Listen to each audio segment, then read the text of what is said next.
Hello, everyone. It's Thursday night, and you know what that means. We're here on Thematically Speaking, and today I've got two guests, and we're going to talk about Swarm for a bit, and then we'll probably go throw out the window and talk about Lego. But here we are. First, we've got iCoaster's Ryan. How you doing, Ryan? I'm not We've too got bad. Adam from Theme Park World Tour up here at the top. How you both doing? Good, man. I'm feeling particularly enthused. Super enthused. So, if we talk about the Swarm first, because that's what I promised the people. What was your first 2012? What was your first memory of it, Adam? Like your experience? Did you go on it in 2012?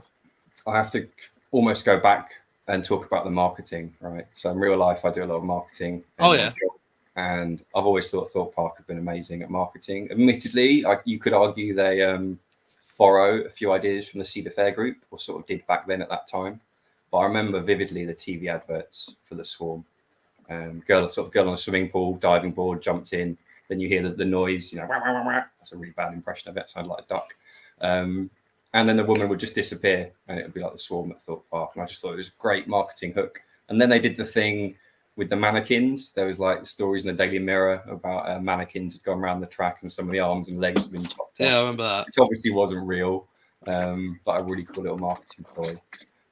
I don't. And the song. Yeah, absolutely. It's the first roller coaster to have a song named after it, I think. That's quite a decent band at the time, notoriety-wise. People love it. Enthusiasts especially absolutely love that track. So did you go to a press event? Were you invited to that? No, that was probably a little bit before I even started doing the channel, actually. I don't think I went on the Swarm. I never went on it when the trains went backwards either, for some reason. I might have been there at that time, but I think the first time I rode it was probably 2014. Oh, so you weren't excited enough to just go down there and ride the Wing Rider? Terrible, yeah. I didn't actually go to Thorpe Park for a few years around that time, due to children being born and other bits and pieces. But yeah. What about you, Ryan? Did you go in 2012? Yeah, I did. I went in the opening year. So that was the first year I actually went to Thorpe Park. And Swarm was actually the first ride that I ever rode at Thorpe Park. It must have been like a month after opening, because I remember it was... when was it? It's like June, July time, around that time. And because I remember it being very hot. And my mum and dad recently got us Merlin passes, so we all went as a family. And do you remember how much the Merlin passes were back then? No, I didn't pay for them.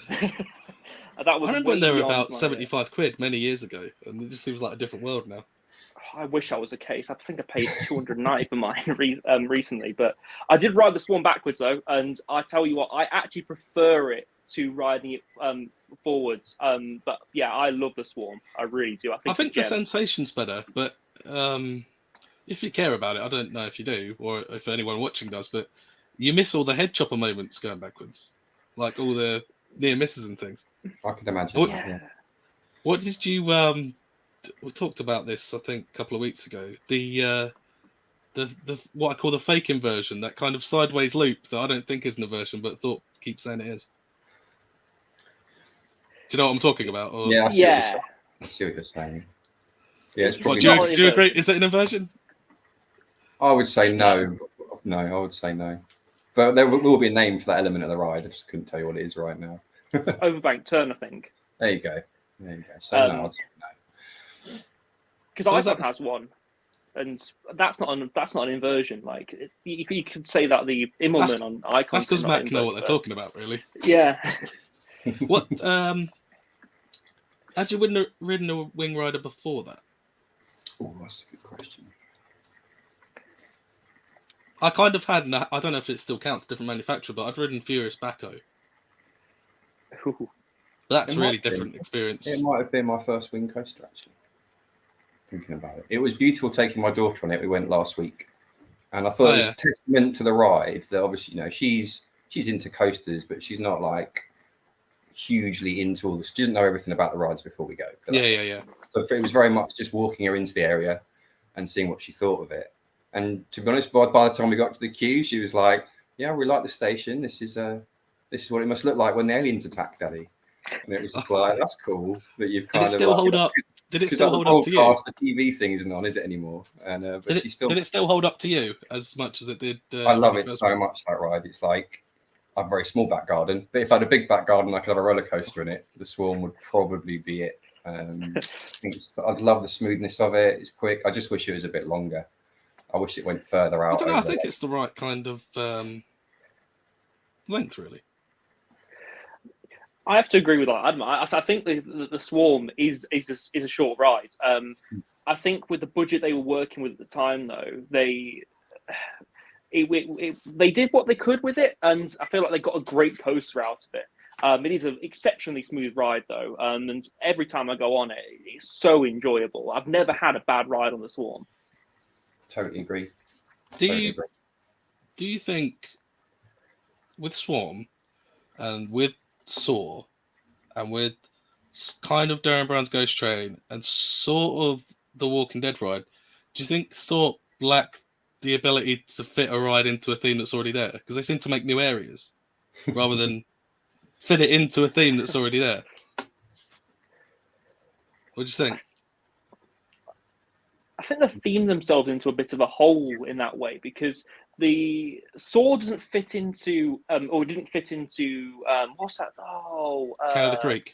Canada Creek, that's it. It didn't fit into there at the time. It doesn't fit into Lost City. Lost City is sort of like its own area with a few flat rides. That's only the real area that in Thorpe Park that I would say is like an area. Even Amity split up by like Angry Birds land, and you've got the Swarm Island, which just has the Swarm. It occupies that land perfectly, but I agree they've sort of themed themselves into a bit of a dilemma, really, haven't they? Little pockets of theming, isn't it, at Thorpe Park? Well, it's almost like a movie park, isn't it? Almost. Yes, it's not an there's no expansive lands there. But did you ever see the pictures of what Saw was going to be before it got the Saw theme, where it's going to be that sawmill? That probably would have fit Canada Creek much better than. Yeah, sure. And it's a shame you don't have you've got Saw Alive sinking into the lake a little bit at the moment, which is unusable. So you've kind of lost that as well, which takes that whole little area away from Saw as well. They need to do something with that little section, I think. What do you think about the? Have you looked up any of the Exodus plans? Not too much. I don't know too much about it, actually. I think Ryan does. Yeah, I am so excited for this thing. I really am. It's definitely going to be a Mac. If you look at the full planning document, like I've been through most of it, and the Zero car is exactly the same as Icons. If you look very closely at the concept images, so we're definitely getting a Mac Hyper. It's going to be some of the tallest inversions in Europe. This thing is going to be world class. Oh, it's going to be short. But I was going to say, what's the height restrictions they've got? It's the same as Stealth, 205. I'm not sure. I'm not sure about that.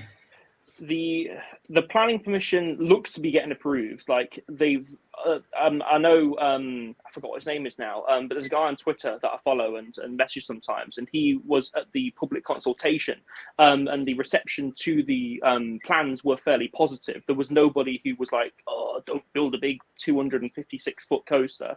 236-foot coaster. They all seem very positive towards it, so it looks like it's going to happen. Another question I've got here, actually, which someone asked me in the week when I was mentioning Swarm being on the show. I'll ask Adam first. Would Swarm have been as big as Nemesis I Want Towers had it come first? Oof. Had it come in 94, probably. I don't know if it had come first and it not been 94. The 94 was the big year anyway, wasn't it? With Shockwave and It's a tricky one because Nemesis was such a unique coaster. It was the third of that version of the ride built in the world, or the second, which did make a massive difference. But then Swarm is Europe. Was it Europe's first wing coaster? I think it was the first, maybe P&M, but it's Furious Backhoe. If that counts. I think there was one at Gardaland. Oh yeah, Raptor. That's it. Yeah. Yeah, that came first. That's one of the only ones with a normal first drop, rather than that. Wasn't it Thorpe Park's special unique thing, and then they all had it? Yeah, the majority of them have got it now. I think if that had been built in 1994, would Thorpe be a even bigger park than it is now, with even bigger and better rides? Would it have led to more success in those years at Thorpe? Thorpe was always Alton Towers' angry teenage little brother, in my opinion. I miss the Ranger days. Yeah. Cool mascots. But what do you think about, what would you do to the area if you could add to it? Because there's all that stuff. If you go back towards and around like where the farm used to be, if you were going to build around that way, so I think it looks quite barren out there when you get to that break run. Yeah, as I said, I just want it to be longer. I just wish the track went out further across the lake and this sort of thing. That's my delusions of grandeur. I don't know if Exodus will maybe interact with the Swarm. I think that's a possibility, looking at where it's being built. That would be interesting, I think. I'd love to see. What part is it being built on? The Old Town area. Yeah, Canada Creek. Yeah, because that's the other side of the park, though, isn't it? Yeah, that's right. I wouldn't work with it. That wouldn't work at all. So it's going to be built. So it's going right down behind the back of Burger King. That's where the down the side of the park entirely. Yeah. Oh, okay. I thought they were going to go over like the lake down that end with it. I think it's going to interact with the lake a little bit. There's going to be a splashdown section apparently. Although in the plans that's very shaky. Like it's sort of there, but it's not. Well, it's going to. They're just going to see what they feel like at the time, I think. Yeah. And so, what would you add to it, Ryan? Add to sort of the barren areas. Yeah, would you add like a flat ride there or another coaster, or? Because I feel like it just seems a bit. It's well themed, but it seems a bit odd that there's just one coaster there sometimes. There's two things that I'd add. So the first one would be a big scale GCI coaster. So I'd build something on like a large scale because I feel like that's what the UK is lacking at the moment. Just a big wooden coaster. Like, we've got the Wicker Man, we've got Megaphobia, and whilst the two coasters are amazing, we don't have anything. The Wicker Man's modern, but we don't have anything on a large scale that's modern, if that makes sense. So I feel like a big scale GCI would work well at Thorpe Park, but I'm not sure whether this would be possible now. Exodus is coming in, but I would love to see a B&M Hyper at Thorpe, or a B&M Giga even. They've already said, or somebody said, I forgot who it was now, but somebody said that it'd be possible, even with Heathrow being nearby, to get a Giga, because it's not directly in the flight path or something like that. So I feel like a Giga would definitely be on the cards. I used to think there was a rule at Thorpe when, I don't know if this is true, someone told me this a long time ago, with the planning permission stuff, is that they can only have X amount of coasters, basically, or X amount of rides. So they have to take one down. So they always have to take something out if they're going to put something new in. Yeah, that's my basic understanding of it. I'm sure there's a lot more ins and outs and bits of paperwork behind that, but I do think. Do you reckon, did the farm count as an attraction back then? Is that why they got rid of the farm? Maybe, yeah. I never visited the farm. I visited Alton Towers farm, but I never visited. That was back in the days before CBeebies Land, so those of us that knew there was a zip line down there could go and ride it, whereas now adults aren't really allowed down there anymore. Yeah, sure. They're frowned upon. Maybe Thorpe needs something like that. Maybe they need some sort of, Bear Grylls-esque experience. Obviously at Chessington, you do tree top climbing, you do that all the towers, can't you, as well? Maybe Thorpe needs something like that. But again, to appeal, I don't think Thorpe's that kind of place, though, is it? It's not. But is there something that could appeal to the teenagers in that world? Well, they've tried with a few things, haven't they? Like Bountzilla. Oh god, I remember that now. I was going to say like the Black Mirror Maze and the I'm a Celebrity experience. Yeah. Did you ever do that? I never did I'm a Celeb. Did Jungle Escape, which was Jungle Escape. Yeah. How was that? Season. It was cool. It was some good actors in there. It was like a Crystal Maze kind of thing. So you'd go. There's two teams, and you'd be battling against each other to solve some Crystal Maze-esque sort of puzzles. But that was quite good. I was going to talk to Ryan about his trip to PA coming up, and we'll talk about Port Aventura. But have you ever been to Port Aventura? No, I was going to say, can we please all go?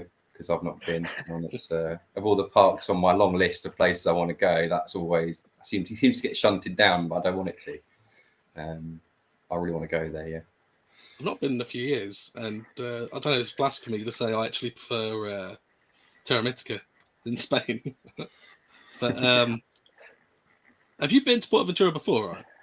No, this is our first time going. We've never been. To be fair, I only really looked into Port Aventura when our friend suggested going, because we were originally going to go to Energylandia in Poland. Oh, yeah. But because of everything that's happening in that area of the world at the moment, we were like, okay, we want to look at other places. We don't want to end up in the middle of a war zone. So we looked in Europe and was like, okay, we could go to Wallaby Holland, go on Untamed, or the Ride to Happiness. And then my friend was like, it's going to be May time. It's going to be nice and sunny. Do you want to go to Spain? And I was like, yeah, that sounds all right. And I obviously knew about Shambhala. I knew about Dragon Khan, and and all of those types of coasts, and Furious Baco. But I didn't really know what else was there. And after looking into it, it does look like a really, really good park. I've not been since before Shambhala was built, so I can't really give an opinion on that. But I think my favourite thing there was actually, Dragon Khan because of the size at the time. But now that just pales into comparison when you see the photos of Shambhala. Yeah, that thing looks insane. It really does. Like B&M, looking at like on-ride POVs and off-ride shots, like they did such a good job with Shambhala. But I just can't wait to experience for myself and make my own opinions about it, because I can't really talk about it in regards to like the experience. I've never been before. Oh, Ferrari Land as well. Yes, we're going there. That would be cool. I'm a bit of an F1 fan, so I would like to experience all that. Isn't there like a museum there as well? I think so, yeah. I think so. Red Force, the Europe's tallest roller coaster, 365 or something feet, I think. Oh, so that's taller than Shambhala. Yeah, it's Europe's tallest roller coaster. It's going to be interesting to see how the launch compares to something like Taron. I'm not sure whether you've been on Taron, Adam, but the second launch, have you?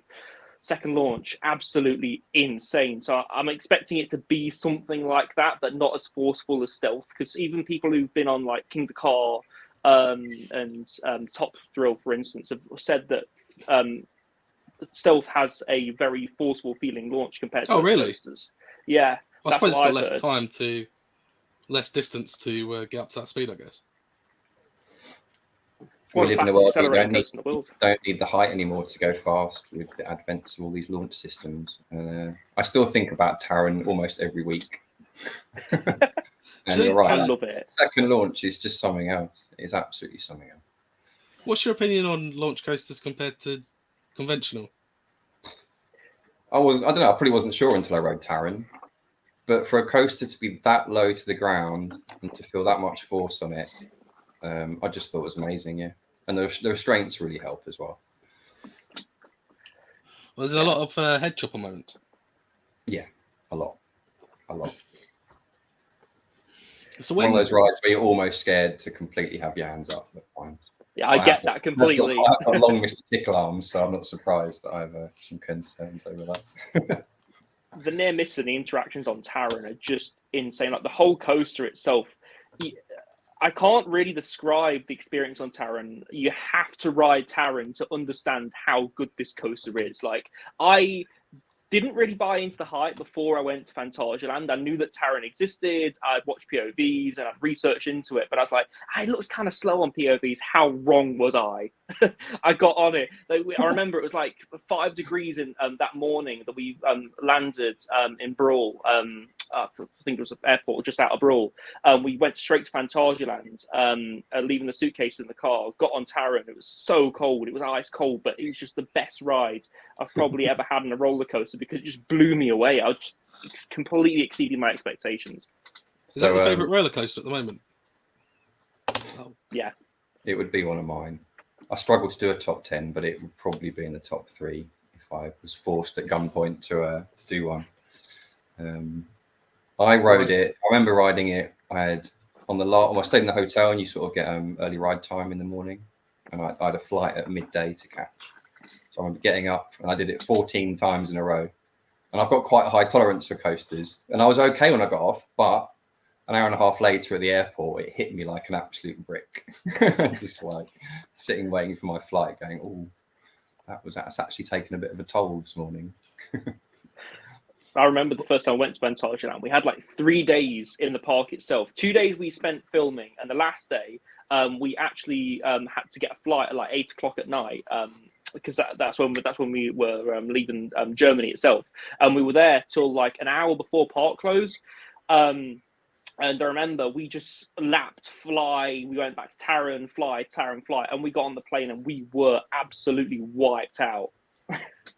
and we had to walk halfway across London to get back to the car as well when we landed at Stansted, which didn't help. So, but two fantastic, amazing coasters there. How does Fly compare to, well, the theme in a theming way? How would you say it compares to anything out there? Really, I can't really pick one thing to put it against. I've not really looked at I've not really been to any other theme park abroad, but from what I can see, this is the best themed coaster in the world. Fly is something else. Like, it's just a mixture of the ride experience, the theming, the ride hardware. It's all tied together in a very, very, very perfect package, in my opinion. It honestly it is amazing. The only thing that stopped it being my number one is the fact that it is a flying coaster, and I'm not that hot on my flying coasters. So how comfortable is it? I suffer quite badly with I'm not sure whether you get this, Adam, but the vest restraints. I hate vest restraints on any roller coaster, B&Ms in particular. But these were quite comfortable. These came quite narrow over your shoulders, and it sort of hugged you quite tightly rather than pressed against you. And it was actually it felt quite free, but you felt quite pushed in. And I feel like that was partly my decision why I didn't put it in my number one. But you ever been on Hero at Flamingo Land? Unfortunately, I've not done it. I've not. I've even made a video about it, but I've not been on it, which is quite bad. No, I've not been on it. I've heard the stories. How bad was it? I've heard it's like flying around in a cage, essentially. Yes, that is exactly what it's like. I mean, that should have been Saw the Ride, because that is a death trap. Honestly, it is one of the worst coaster experiences I've ever experienced. I don't say that lightly. Like, I've been on some bad coasters, but that takes the cake. That really is an awful ride experience. You are tumbled about everywhere, and it's so rough. Like, I wasn't expecting it to be that rough. Did you try any different seats or different rows or anything like that? I don't think that's going to help, is it? We went on it once, but that's all I needed. I had to sit down after. Oh, for the credit? Yeah, sit down. Yeah. Like, we recorded the vlog that day, and I remember we had to sit down for 10 minutes before recording the next clip, because I was just like, I can't go on. It's that bad. It's genuinely that bad. Right, so I'm trying to answer Stacey's question. Yeah, I've scribbled a few, I don't know if this is definitive, but I've just scribbled down. This is going to be what everyone remembers now. Yeah, the rides that popped into my head that I love. So number one would always be Still Vengeance. I just think at Cedar Point, it's definitely the best ride I've ever been on. I'd put Taron in there, probably at number two. Diamondback at Kings Island is a fantastic ride. Again, just for the sheer smoothness of it. And it's just a really fun ride. It's not overly themed, but it is really good fun. I'm going to put the Swarm in because we're talking about it, and it is one of my favourites. That's not a good enough reason. We're talking about Hero. Do you want to put that in? No. And I have to mention Maverick at Cedar Point as well, which I think is an amazing ride. And I quite like the history of that ride as well. What about you, Ryan? Have you got a top five that you can commit to? Yeah, so 5 has got to be Smiler. It's got rough, but I've had some very good rides on it recently, and I'd say it's one of the only world-class roller coasters we have in the UK. That's world-class, if that makes sense. Number 4 would definitely have to go to Icon. Love Icon. Some very Taron-esque elements. 3 would have to be Nemesis. Nemesis is my baby. Love Nemesis. Fly, for obvious reasons, is my second, and Taron is number 1. So I was going to ask. I was tempted to ask this to put Nemesis on that list, but when Smiler opened, a lot of people said that was going to be a Nemesis beater. Did you feel like that at the time? Yeah. So I mean, I ridden the Smiler for the first time on opening day, actually, because me and my parents heard that it was opening that day. Oh, the soft opening. Yeah, so that was crazy. They were telling people to go away because it wasn't going to open, and then obviously people had let slip the rumor that it was going to open. So great, I like that. That's exactly what we heard. And we went to the entrance. We got sent away. Went to Nemesis. We heard people saying outside Nemesis, "Oh, the Smiler's open. The Smiler's open." We ran from Forbidden Valley all the way over to X. Did you go on Nemesis, or did you hear that and just run towards Smiler? Oh, we heard that and ran towards Smiler. I just got out of the queue and. Yeah, we got out of the queue and went. Was the rest of the park empty on that day? Because it was a Friday, wasn't it? I vaguely remember it, but I can remember it being all right. The queues being all right. So I would have thought everyone would be gathered around Smiler, so it'd be a bit. That's what it was like, though. There was a big queue for Smiler before it opens, but again, they were telling people that it wasn't going to open. So that's why we went over to Forbidden Valley first.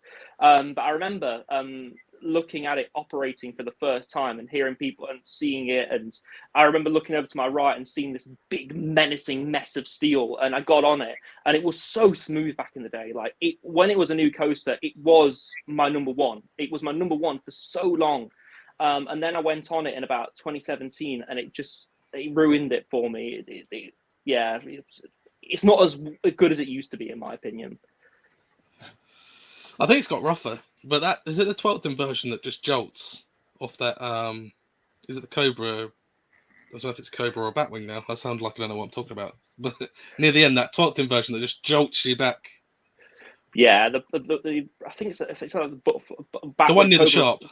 Yeah, so the last three inversions are unbearable, in my opinion, no matter what seat you sit in. And I always brace myself for those three inversions. You can see it off-ride now as well. Yeah, it's starting to judder. If you look at the upstop wheels, I love looking at coasters very closely. And if you look at the upstop wheels for the Smiler, they very, very, very slightly come off of the track a little bit. If you look at the airtime hill, and look at pictures of the Smiler going over the airtime hill, you can see the coaster slightly lifting up. Talking about seeing it off-ride, it's a bit of a tangent, but it's something with Nemesis, and it's meant to be there, but I always call it the imperfection. After the loop and the tunnel, when it banks round, it unbanks slightly and banks again before going down that extra bit. Mm-hmm. And I always notice it, and everyone else always goes, "What you on about?" till they see it. It would. I think it would be a boring. That is minutiae detail, Mick. That is minutiae detail, but I love it. I love that you pick up on it. I'm glad I'm not the only one, but I think it'd be boring without that, to be honest with you. I think it'd probably go too fast, wouldn't it? If it stayed banked, I'm guessing that's why they did it. Yep, there'll be a reason for that, and I'd imagine that is exactly what it is. So this has probably already been discussed, but are they closing it during the season when they're doing work on it? No one knows for sure. Oh, right. So that's what everyone knew, and I was asking the stupid question then. No one knows for sure, but I've heard June, July time is. Yeah, well, I've heard conflicting things. So a friend of a friend of a friend told me that it was going to be June, July time. I said that's a bit in. It's not possible because they want to open for like the Halloween and the August and that lot. But apparently it's going to be June, July time, and they're going to be doing last rides and things like that. But I don't know. It could be the end of the year. But so apparently, can they not do it in the winter? They can on the spot. I'm sure they'd like to, with best intentions, but whether you can get all that done over that short time frame, I mean, my understanding is they're pretty much replacing the whole track. Oh, they're replacing the whole track as well. I thought they were just kind of doing some minor work on it and then filling the supports with sand. I don't know if it's the whole track, but I have heard that. I mean, that's a big job if that's what they're actually doing. It's from the very top of the brake run, like the very, very top of the brake run, all the way down to the final turnaround section before you go into the brakes. Top of lift hill, down to the brake section at the back. That's all being replaced. They're also adding additional supports in high stress areas. They can't do that in July, can they? I'm just remembering when they used to have the Smiler track hanging about, like where some cars need parking. But I'm thinking, how much is hitting capacity at the moment? They wouldn't be able to put that in, keep the track there. I've got my own theory. So Alton Towers have actually lowered the capacity for the park this year. I think it's something like 28,000 they can have in the park at one time. Part of me thinks that's because of queuing. They want to reduce queues. Obviously, with the Retro Squad, they've got the rides in for that as well to alleviate queues. But also, hear me out here. They've reduced the capacity in the park so they can use bits of the park or the car parks for storage in regards to ride parts for Nemesis.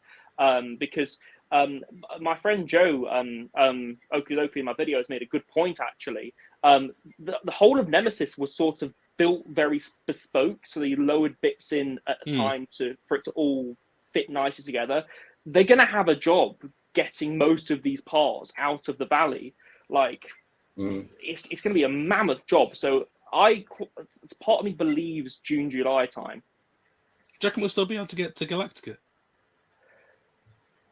They might have to close quite a bit off, unless we're only allowed to walk down that bit near where Funk and Fly is. Yeah, is that still there? I've not been yet this year. It's Funk and Fly. Funk and Fly is amazing. Still in the same place, right? I don't know if Ryan agrees. I've not been on Spin Jam yet. I saw it today, but I've not been on it.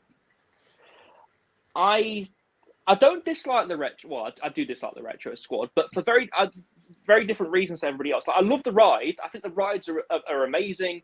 Roller Disco blew me away with a ride a couple of weeks ago. Funk and Fly is great. And so a mixed jam, Spin Jam for this year is good. It's not my type of ride, but it's very good. I like it still. But the theming on them, you've got some. You're in the UK's best theme park. You've got some amazing themed areas. You've got Nemesis, which is a world-class roller coaster in itself, opposite a funfair ride that's blasting out Bon Jovi. In my opinion, the Retro Squad rides just don't work because of the theme. They need permanent flat rides. Alton Towers need to get investing in them. I've not heard this myself, but I've heard the rumours. Apparently, the music they're using is off someone's Spotify account because one time they let it run and they had adverts over the speakers, but I don't know how true that is. I don't know if you've heard that. No. Never. Somebody's getting fired. No. But talking about music, what do you think about the Festival of Thrills that's going on at the moment? Just another cool. I quite like the way the parks are doing these, so many more little seasonal events. They don't all have to be all singing, all dancing. Festival of Thrills at Thorpe's in quite a contained area, but they're making the most of it. People are loving it. All the kids that I saw there were just having a great time, having a good dance. It fits, certainly at Thorpe, it seems to fit really well. So it's cool. It's quite cool. They called it. It's got a different name at Thorpe, isn't it? I can't remember. It's just called the Thrill. What are they called? The Thrill Squad? I can't remember. Isn't it called Carnival, isn't it? I can't remember what the event's called at Thorpe. I know it's called Festival of Thrills at Alton Towers. I think they're running Carnival, which is going to be like a carnival style event. They used to have Park Vibes, which I think was what the Festival of Thrills is, but it was a much more budget version. Yeah, because they've done Ministry of Sound at Thorpe as well. Oh, did they? They had a DJ They used to do outside Ministry of Nemesis, Sound didn't nights that would go on till like midnight or whatever, but they were just insane. I wouldn't want to spend like 12 hours in a park. Not anymore. When I was younger, yeah, but Takes it out of you. We're all getting too old. Well, I have got some photos here that I took today, and I was going to ask you both. I never noticed these coats of arms at the towers. I don't know if you've noticed. I've got other photos as well. There's one there, and I noticed it by accident. I was walking back out of the towers, past Hex and down out of the towers, and just as you exit the towers on your left is that one. And then around the front are those two. These are the best photos I had at the time, but I never noticed them before. Like literally, that's if you're going into the towers to go towards Hex, that'll be on your right on the wall just before you. But then my wife was like, "No, that's been there all the time. Have you never seen that?" Well, actually, fun fact. I can't recall seeing them. No, but I'm sure they've always been there. And that one's on the front, just around the corner from it. And then I took some photos just because today I went to the Festival of Thrills, but this is actually an extra. This was a show they did in the the Land of Walliams. I don't know what it's to do with Dave Williams, isn't it? I can't remember if it's the Land of Williams or World of David Williams. Word of Williams. That's it. They were doing a show there, but I found a few photos. Like this is the Wicker Man one. This was I can't remember their names now. It was there's some folk music going on there. I thought this was a bit underwhelming, the Smiler one. I've just realised it's the Thrill Makers that are at Thorpe. That's why I'm getting confused. Oh yeah. But I don't know what you thought about this, Ryan, because you've been. But I thought this stage was underwhelming. But I also expected the car wash things to spin, and they didn't. Yeah, I was expecting them to spin, admittedly, at first.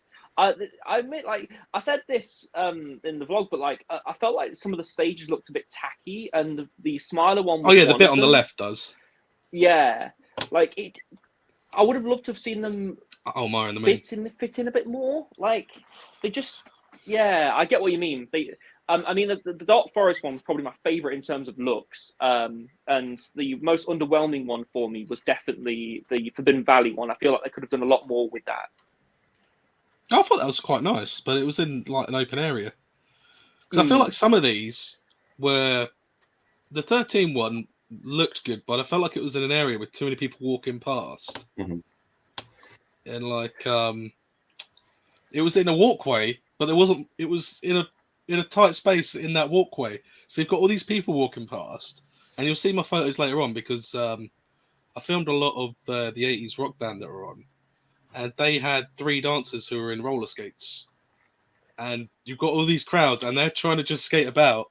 And obviously, they're trying not to run into anyone. And it was just... I was surprised how for safety let them get away with that. Sure. But, they're just sort of there, the roller skaters. They didn't really add anything to the performance, in my opinion. Like, they're good roller skaters, don't get me wrong. Apparently, they're part of the act. I thought Alton Towers had hired them separately. But apparently, it's all part of... they're part of Glow. Oh, really?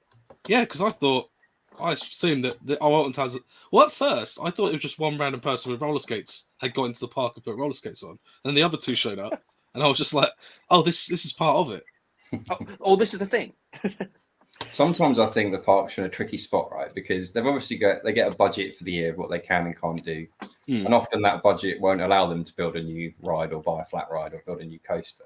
So they've got, and if they don't spend that money, they won't get the same budget next year unless they. Oh, it's just treated like a surplus. So it's like, yeah, they're a bit. I can see them having, 2:00 in the morning brainstorming meetings, going, let's just do this. This will work, and they just sort of throw everything at it and see what sticks. Sometimes I think, and they're definitely learning.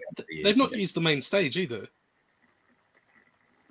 That's one of the tricycle because they've got the main stage on the field, and that's not being in used front of the towers. Okay, but they've not got anyone on it. That's a shame. Just seems really underutilized. I do like that area in the summer. And again, sort of taking my daughter last year, it was just a nice, after rushing around the park with her, to have like a 40-minute stopgap and sit and watch a live show, which she was really into. It was really cool, So they should use that stage more, but maybe it's just not the right time of year to do it. And this was Lunar Fall, which were like they were awesome near Galactica. They were good. What I liked about that, I don't know if I got it in a photo actually. Yeah, they did to Fly by the Foo Fighters, and there's actually plane chairs there. I thought that was quite cool. That's cool. Me and my friends, I'm involved in quite a lot of live music in Nottingham. I've got friends who are in the industry. My friend actually owns Ike Productions, which are like a production company within Nottingham who put bands on things. And I see a lot of bands, and the Lunar Fall particularly blew me away of how tight they were and how well they performed on stage. They were definitely one of the standout acts for me in that aspect. I really liked them. Would you both like to see more live music at the parks, like on a bigger scale, sort of thing? Well, I quite like this because it was split out. If there's if there was one thing, let's say on the gardens on that stage, it would be so rammed. Whereas I felt like these were a bit more sparsely populated with crowds, so you could sort of enjoy it a bit more.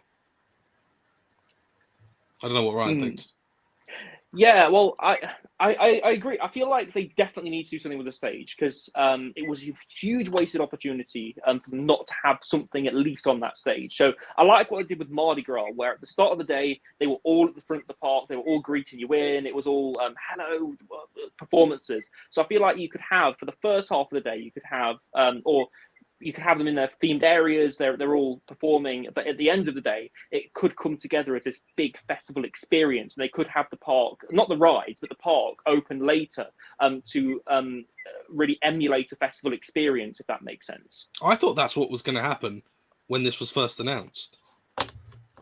I thought it was good. I thought it was going to be open later, because I thought, oh, this is going to be a Festival of Thrills, you know, music, and because I was used to Ministry of Sound at Thorpe Park. I thought, oh, this will be open late because there's music going on. We'll get night riding, and then suddenly it was like, oh, 6 o'clock, 7 o'clock, close. Thanks very much. It's a shame, I always think though, if they could justify staying open late, they would.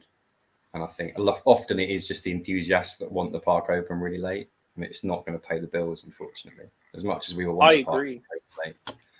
Well, there's Glow 13. But you're right. Maybe if they brought other things in, they could justify, and they could get other, you know, bigger crowds coming in. I love the idea of Stacey's idea there of having a battle of the bands on the main stage. I think it's a cool. Well, they're kind of trying to do that without actually putting them on a main stage. So there's some QR codes on the floor near each stage, and it kind of says, "Oh, you use this QR code and vote for your favorite band." It'd be nice if they did something like that. You want to get Luke from Coastergen up there? He's pretty good with the guitar. But I don't know if they're gonna let the winning band perform on that main stage. It just seems so underutilized at the moment. There we go. I would like to roller see skates. Yeah. There they are. Do you remember them as well, Ryan? Yeah, I remember them. I like Glow. I think Glow was definitely one of the better bands that we saw that day. I wouldn't say they were the best. They're definitely ranking my top 3. But yeah, I like them. Like I said, the roller skaters just seem to be there. But I feel like there's so much at Alton Towers that could be utilised for later openings for events like this. Mm-hmm. Like you could do some of the roller coaster restaurant to have the GP stay there for longer, if that makes sense. I do agree with Adam. It is mostly enthusiasts that want that, you know, and it's not financially viable for the park, sadly. Well, I don't know how they could bring the money in doing it. Unless catering stands in. Yeah. I only like a couple of places in Towers for catering. This is what they did with Oktoberfest, because me and my friends last year... Oh, bringing the outside catering in. Yeah, because we loved Oktoberfest last year. Like, it was such a chill experience, just sitting on the lawns, watching some other bands, sitting there with a beer. Obviously, my friend was driving, just to add. But yeah, like, it was just such a chill atmosphere. And to have something like the Festival of Thrills with the Festival of Thrills would be amazing. And I feel like it's a huge wasted opportunity not to bring in third-party vendors to do something like that. Yeah. What were the queues like for Oktoberfest? Not bad. We went on the Sunday last year. This is. I do think it's one of their better events that they've conceived. Oktoberfest. I think it's pretty cool. Obviously, not a new idea. It's been happening across Europe for a long time, but it's. I'm surprised. Thorpe did it with like the kind of clientele Thorpe attracts. But I did have some chips from one of the food huts at Thorpe, and they were shocking. They were shocking. Were they fries or were they proper chips? They were fries, cheesy fries, but it was they were cold. And was the cheese melted or was it just thrown on top? No, just chucked on top. Not what you want. It's not what you want. But we should have gone KFC or Burger King, but couldn't be bothered to queue. that's the problem. Oh yeah. Sorry, I had a breakfast stand from the breakfast stand opposite Nemesis Inferno, and one thing I have to say that I'm not happy with Merlin about at the moment, and I think you probably know what I'm going to say, Adam, is that they don't advertise when you can't use your Merlin annual pass for the discount. Yep. So because the breakfast stand are a third-party vendor, and so are the vegan stands, and quite a few other stands around Thorpe Park at the moment, you don't get your discount, and that's so frustrating. Do some of the vendors allow discount then?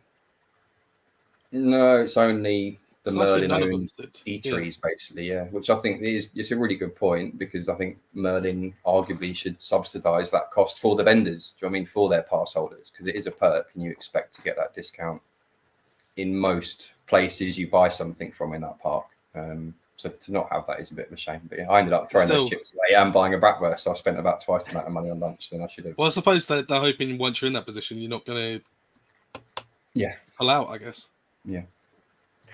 The advertiser's a perk though, that's what the frustrating thing about it. Like if you advertise you're going to get 20% off as a park guest, and I don't want to sound like Karen saying this. I don't want to say this in a bad way at all, but like if you pay expecting that perk, you should get it, if that makes sense. I suppose it's like if they didn't tell you the blackout dates for say Gold Pass and then suddenly said you can't come in, you'd be like, hang on. That's what it's like though.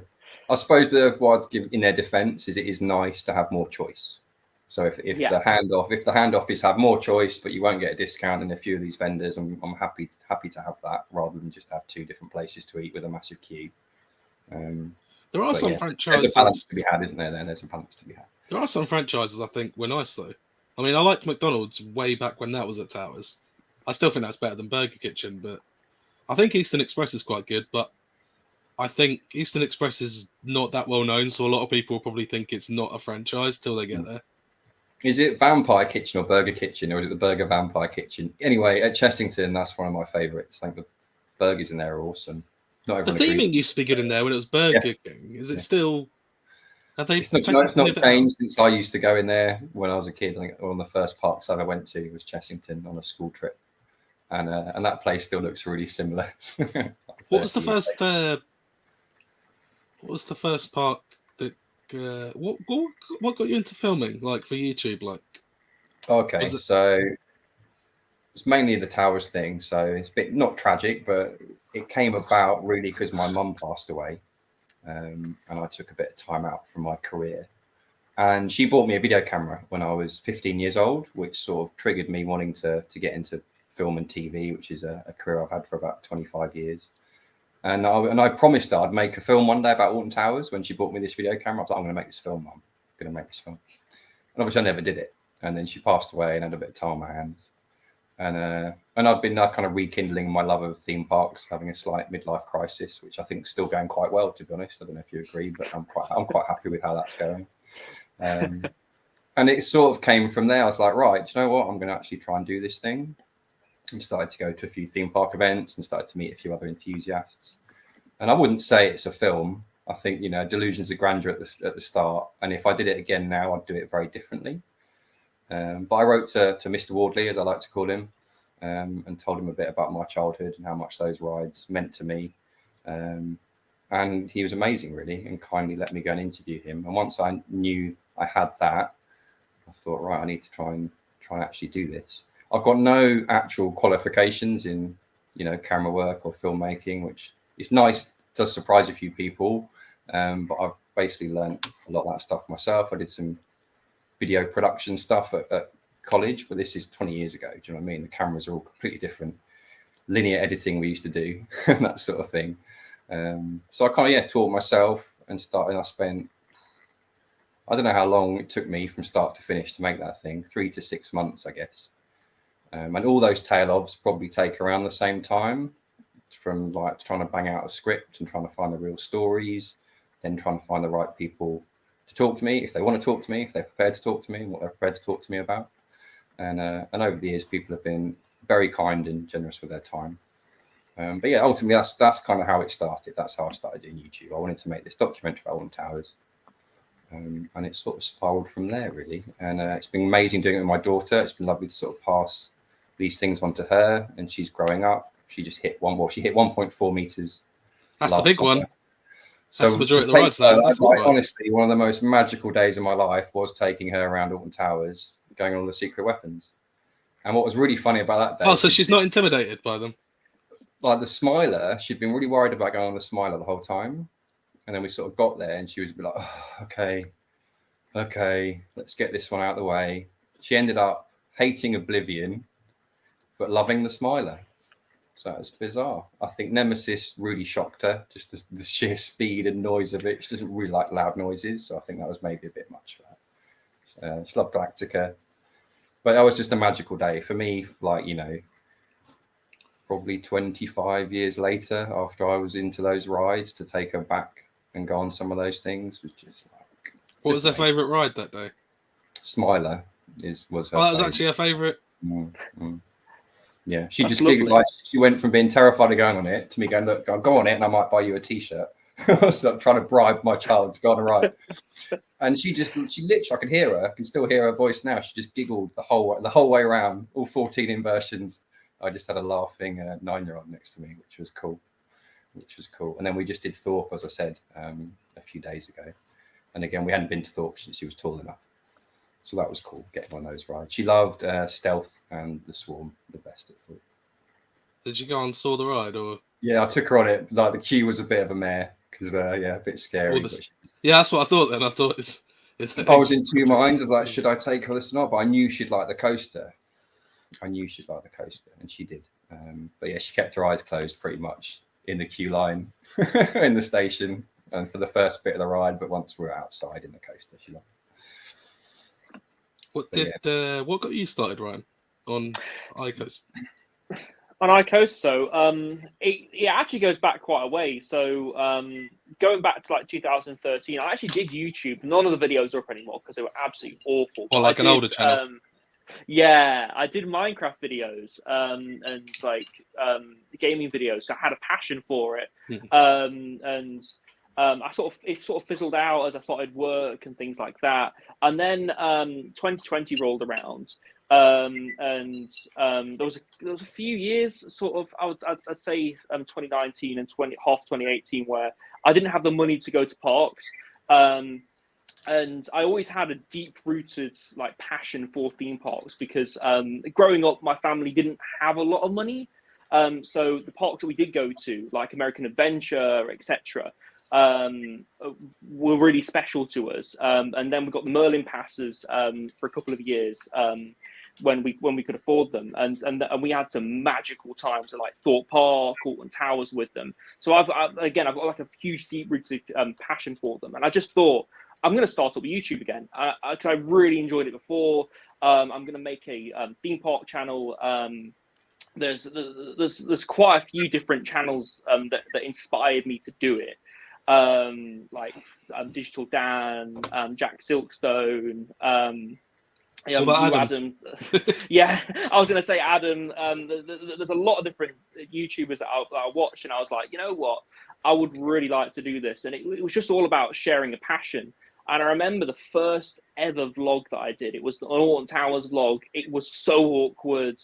But as time's gone on, I've sort of eased myself into it. I've got more comfortable filming. Now I'll just film through crowds. I do that quite a bit with my Fancy Island vlogs. If you've ever been there, you know how much it can like clump up around the market and things like that. I'm just there filming with my GoPro, like, way. It's just about sharing my passion, really. I never really did it with an intention to get anything out of it. It was always, I just want to share my time at these theme parks and share my thoughts and opinions with people, and start up YouTube again. I was, it's quite interesting what you're saying about when I first decided I was going to do this and make this Alton Towers thing. Obviously, I went onto YouTube and started looking at roller coasters and theme parks. Didn't know any of these people existed, and my mind was like blown coming across all these, some of these bigger channels. Jack Silkstone, you mentioned, I think he was just starting out when I started making the video, whatever you want to call it. And it blew my mind. I was like, oh my God, there's all these people making these amazing videos and sharing all this content and putting their heart and soul into it. And then everyone's so different. There seems to be a place for everyone. Some people are really into the technical aspects of it. Some people like Digital Dan. How funny is Digital Dan? I've got him in a couple. I love him. He's probably my favourite thing in the Thorpe Park tale of that I did. We just it's quite a serious moment, and it needed a little segue, a break to something else, and it was like, right, let's put Digital Dan in. And he has a green screen in front of him, and he's mucking about with it. Thorpe Park? No, that's not Thorpe Park. And he has an Icon T-shirt on and this sort of thing. And it's just this like comedy gold, and I think he's quite talented. So I love the whole ensemble of enthusiasts and showing their passions. I think it can be a powerful thing. It can also sometimes be a not a negative thing, but you know what I'm trying to say. Passion. Yeah, I feel like this can be quite. There's a lot of clashing in the community, and I think as a side product of doing YouTube, I've met so many amazing people. Like Coaster Gen, Digital Dan is lovely. He is one of the nicest people I've ever met. Park Spill. There are so many people that I can name. Zoe and Josh, two of my best friends now. She's from a channel called I'm Addicted to Theme Parks, and they are two absolutely amazing people. They really are. But I feel like, there are quite a lot of soaring egos, particularly on Twitter. Most of the time, I know there's a lot of drama about kiddie coasters and with the credits and things like that. Yeah, I always sort of wanted to make part of the thing behind theme parks. I wanted to make like Top Gear, but for theme parks. But kind of found that quite hard to pull off because of what Ryan's saying about there's so many people that have got a bit of an ego, I suppose. It's funny you say that because I tried to do that once. It's hard sometimes to really get a collaborative vision from one person out there because everyone's got their own channel doing their own thing, and I totally respect and understand. We'll have to talk about that because there's a way of doing it, and maybe I've not found the right people to do it with, or I don't know. It's funny that you've mentioned all this now because I'd love to. I've got some scripts written up for like a Top Gear style show, and the pan away shots I want, and it's like someone's reviewing this coaster, that it cuts back to because in Top Gear there's like you might have a review of a car here, but then they cut back and there's a task at hand, and I've got some scripts actually. It's funny you mentioned that. It's funny actually. I never really wanted to even present the channel. I actually employed someone to come and help me do the first video, and they didn't turn up. And I just thought, I'll just try and do it myself. You know what I mean?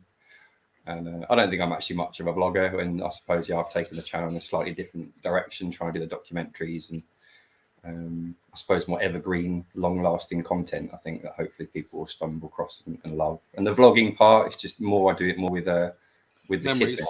She's desperate to be on stage. She's in a theatre group, and she's currently got the lead role in the school play and all these exciting things. So she's really up for it. I have to be careful and protect her to a degree, of course. But she wants to do it, and I'm happy for her to come and do it. So I think those sort of days out and vlogs, it's kind of her show now to a degree, and I'll just crack on trying to make some longer, more interesting content, I suppose, for the real geeks out there. I've got a question for you, Adam. Do you think you'll ever pass the baton on to your daughter? Yeah, I'd love to. Yeah, I think if that's what she wants, to do. She's got so many different interests. She makes things. She's really into arts and crafts. She's getting quite good at doing Legos as well. And I'm sure she'll have her own channel. She already wants her own channel, but we'll get to that. I'm sure she plays a lot of games. She commentates to herself while she's playing on the Xbox. Do you know what I mean? And at some point, she's only 9, so I feel it's a bit too soon. I've seen the good and the bad from YouTube, and I don't really want her to have to deal with some of the bad stuff at 9. I'm not saying that would happen, but it might. But she'll get there. And yes, Ryan, I think how amazing would that be that she takes the baton and starts going to theme parks with her friends when she grows up a bit. I think that'd be amazing.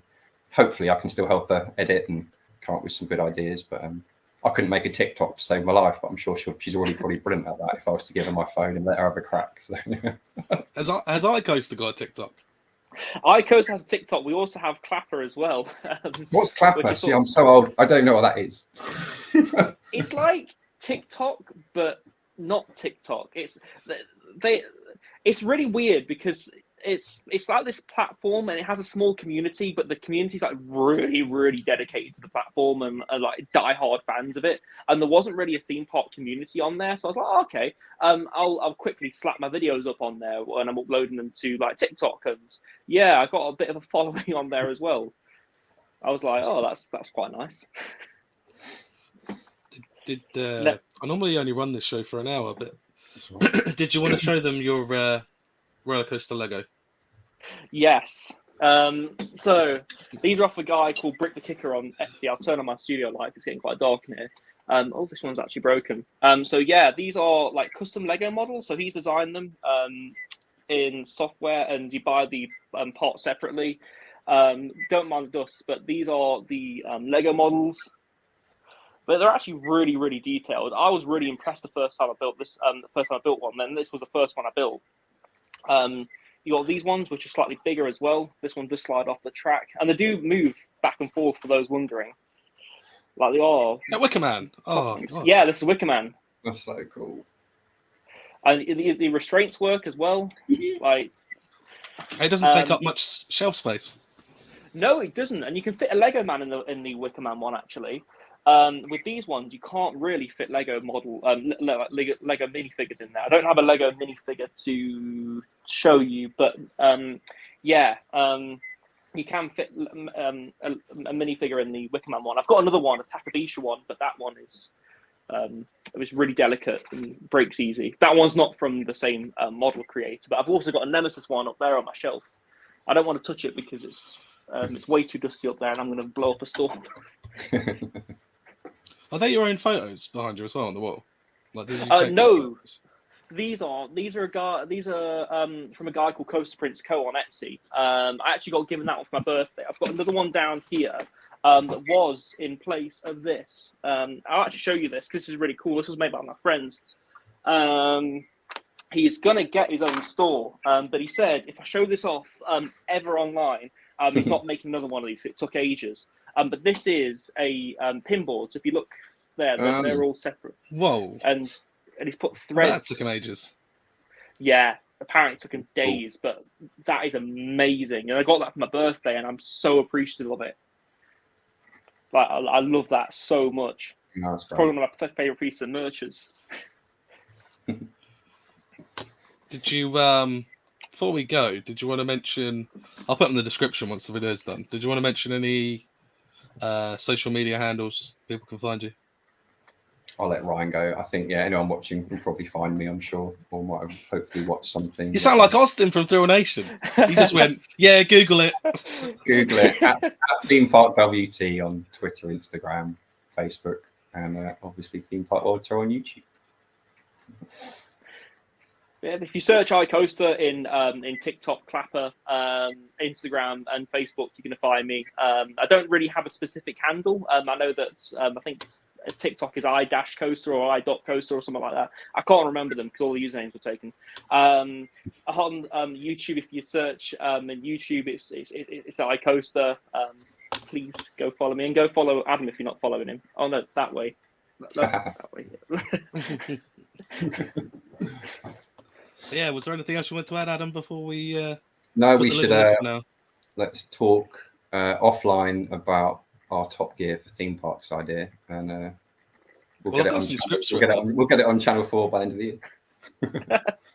Well, no, Sky One will buy that kind of stuff, won't they?